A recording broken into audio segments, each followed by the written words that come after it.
একটি অচেনা বিমান হুট করেই কোথা থেকে এসে যেন একটি এয়ারপোর্টে বিনা পারমিশনেই ল্যান্ড করে।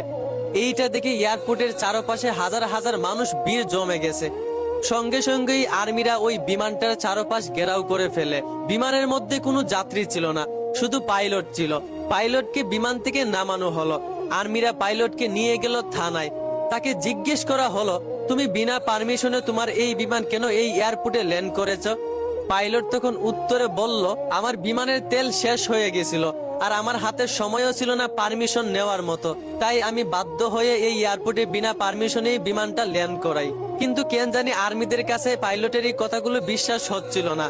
তারা সারা রাত ওই পাইলটকে থানায় রেখে দিয়েছে এবং সারা রাত ওই পাইলটকে বারবার জিজ্ঞেস করতেছিল যে আসলেই কি তেল ফুরিয়ে যাওয়ার কারণে সে এখানে ল্যান্ড করেছে নাকি এটা কোনো শত্রুদের ফাঁদ। সারা রাত তাকে জিজ্ঞেস করার পর পাইলটটা একই উত্তর দিয়েছিল।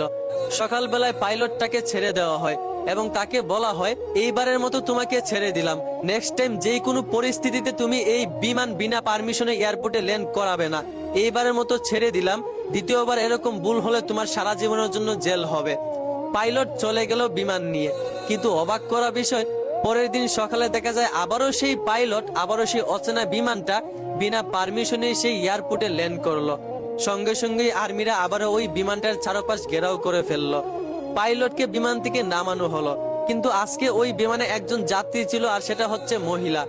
পাইলটকে জিজ্ঞেস করা হলো, কি ব্যাপার, তোমাকে না কালকে খুব কড়াভাবে নিষেধ করেছিলাম, তোমার কি জীবনের ভয় নাই? তারপর পাইলট উত্তরে কি বলেছিল সেইটা শুনলে আপনারাও অবাক হয়ে যাবেন। পাইলট বলল, আমার অবশ্যই জীবনের ভয় আছে, তবে তার চাইতে বড় ভয় হচ্ছে এই মহিলাটা। আর্মিরা তো অবাক হয়ে গেল। পাইলট বলল, এই মহিলা হচ্ছে আমার বউ। আমি কোনো কিছুতেই বিশ্বাস করাতে পারতেছি না ওকে যে আমি কাল সারা রাত কোথায় ছিলাম। তাই আমি জীবনের মায়া ছেড়ে প্রমাণ দেওয়ার জন্য আজকে আবারও এই এয়ারপোর্টে বিনা পারমিশনে ল্যান্ড করলাম। আপনারা একটু আমার বউকে বলে দেন যে কাল সারা রাত আপনারা আমাকে আটকায় রাখছিলেন, আমি কোনো বেডির কাছে ছিলাম না। মানে ভাবা যায় বউর কাছে পুরুষরা কতটা দুর্বল।